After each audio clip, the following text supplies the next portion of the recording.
আসসালামু আলাইকুম। বাংলাদেশ বেতার, রাজশাহী স্থানীয় সংবাদ পড়ছি শাহানা পারভিন। রাজশাহী মেডিকেল কলেজ হাসপাতালে হামের উপসর্গ নিয়ে 93 জন শিশু চিকিৎসাধীন রয়েছে। এর মধ্যে কেন 24 ঘণ্টায় ভর্তি হয়েছে 34 জন। হাসপাতালের মুখপাত্র ও জরুরি বিভাগের ইনচার্জ ডাক্তার শঙ্কর কুমার বিশ্বাস এ তথ্য জানিয়েছেন। তিনি আরও জানান, হাসপাতালের শিশু ইউনিটে বেড রয়েছে 200টি, কিন্তু হামের উপসর্গ সহ নানা রোগে আক্রান্ত 750 রোগী ভর্তি রয়েছে। হাসপাতালে হামে আক্রান্ত রোগীর সংখ্যা বৃদ্ধি পাওয়ায় স্বাস্থ্য অধিদপ্তর 5টি ভেন্টিলেটর বরাদ্দ দিয়েছে। এরই মধ্যে 3টি ভেন্টিলেটর হাসপাতালে এসে পৌঁছেছে।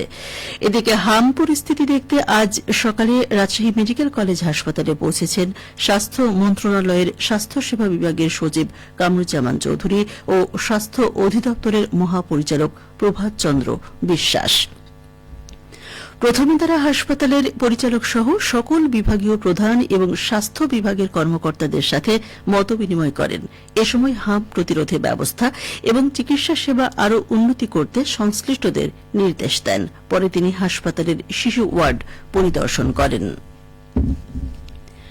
সিরাজগঞ্জে no fuel card, no petrol octane নীতি গ্রহণ করেছে জেলা প্রশাসন। আগামীকাল থেকে এই নীতি কার্যকর করার আগে আজ বৈধ কাগজপত্রধারীদের দেওয়া হচ্ছে এই কার্ড। সকাল 9টা থেকে জেলা সদর ও পৌরসভার পেট্রোল অকটেন ব্যবহারকারীদের জেলা প্রশাসক কার্যালয়ে স্থাপিত 2টি বুথে যানবাহনের রেজিস্ট্রেশন, ড্রাইভিং লাইসেন্স সহ প্রয়োজনীয় কাগজপত্র দেখে ফুয়েল কার্ড প্রদান করা হচ্ছে। উপজেলাগুলোতেও উপজেলা নির্বাহী কর্মকর্তার কার্যালয় থেকে একই নিয়মে ফুয়েল কার্ড দেওয়া হচ্ছে। সিরাজগঞ্জ জেলা প্রশাসন সূত্র জানায়, সিরাজগঞ্জ জেলা প্রশাসকের সম্মেলন কক্ষে সম্প্রতি জ্বালানি তেলের মজুদ, পরিবহন ও বিপণন এবং ব্যবহার বিষয়ক এক সভায় এই সিদ্ধান্ত নেওয়া হয়। জেলা প্রশাসক আমিনুল ইসলামের সভাপতিত্বে সভায় জেলা ও পুলিশ প্রশাসনের কর্মকর্তা, পেট্রোল পাম্প মালিক, রাজনৈতিক নেতা ও সংবাদকর্মীরা উপস্থিত ছিলেন। সভায় জেলা প্রশাসক জানান, পেট্রোল ও অকটেনের সুষ্ঠু ব্যবস্থাপনার স্বার্থে মোটরসাইকেল মালিক চালকদের জন্য ফুয়েল কার্ড চালু করা হচ্ছে।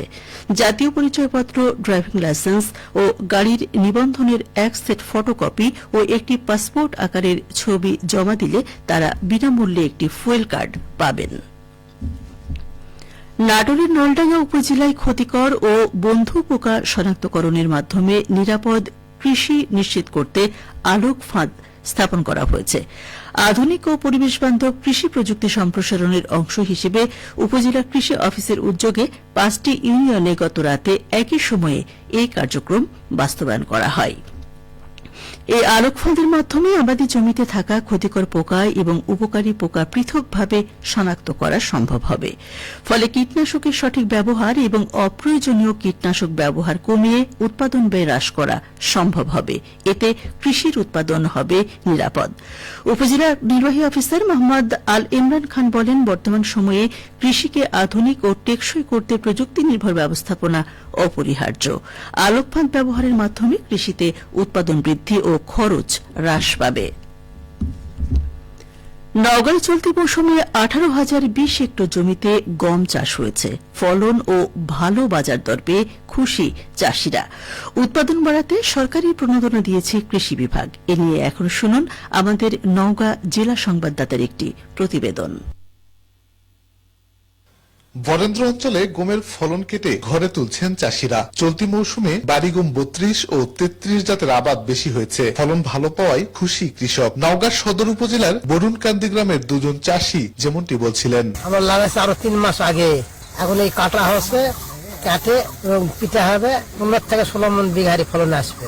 গমের অবস্থা ভালো, গম শেষ বড়, 1007 টাকা খরচ যাবে, বাদ বাকি সব লাভে থাকে যাবে। জেলায় গমের উৎপাদন লক্ষ্যমাত্রা 55,000 মেট্রিক টন। আবাদ বাড়াতে 15,400 জন কৃষককে সরকারিভাবে বিনামূল্যে সার ও বীজ প্রদান করেছে কৃষি বিভাগ। জেলা কৃষি সম্প্রসারণ অধিদপ্তরের উপপরিচালক হুমায়রা মণ্ডল বলেন, বাড়ি গম 32, 33 এই জাতগুলোই ছিল বেশিরভাগ। তো দেখা যাচ্ছে গমের ফলনও বেশ ভালো। মোট কথা এবার যেহেতু আবহাওয়াটা অনুকূলে রয়েছে, গমের দানাও ভালো হয়েছে।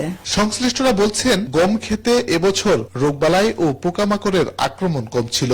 আবহাওয়া অনুকূলে থাকায় বাম্পার ফলনের আশা করছেন তারা। শফিক ছোটন, নওগাঁ জেলা সংবাদদাতা, বাংলাদেশ বেতার, রাজশাহী। বগুড়ার আদমদীঘি উপজেলার সান্তাহারে অবৈধভাবে পুকুর খনন করে ইট ভাটায় মাটি বিক্রির দায়ে আশরাফুল ইসলাম নামের এক ব্যক্তিকে 2,50,000 টাকা জরিমানা করা হয়েছে। গতকাল ভ্রাম্যমাণ আদালত পরিচালনা করে এই জরিমানা করেন নির্বাহী ম্যাজিস্ট্রেট ও সহকারী কমিশনার মাহমুদা সুলতানা। জনস্বার্থে এ ধরনের অভিযান অব্যাহত থাকবে বলে জানা হয়েছে। সবশেষে আবহাওয়া। আজ দুপুর 12টায় রাজশাহীতে তাপমাত্রা ছিল 28.8 ডিগ্রি সেলসিয়াস। এ সময় বাতাসে আপেক্ষিক আর্দ্রতার পরিমাণ ছিল 70%। রাজশাহী পার্শ্ববর্তী এলাকায় আজ সূর্যাস্ত সন্ধ্যে 6:20 সংবাদ শেষ হল। আমাদের পরবর্তী সংবাদ দুপুর 2:05।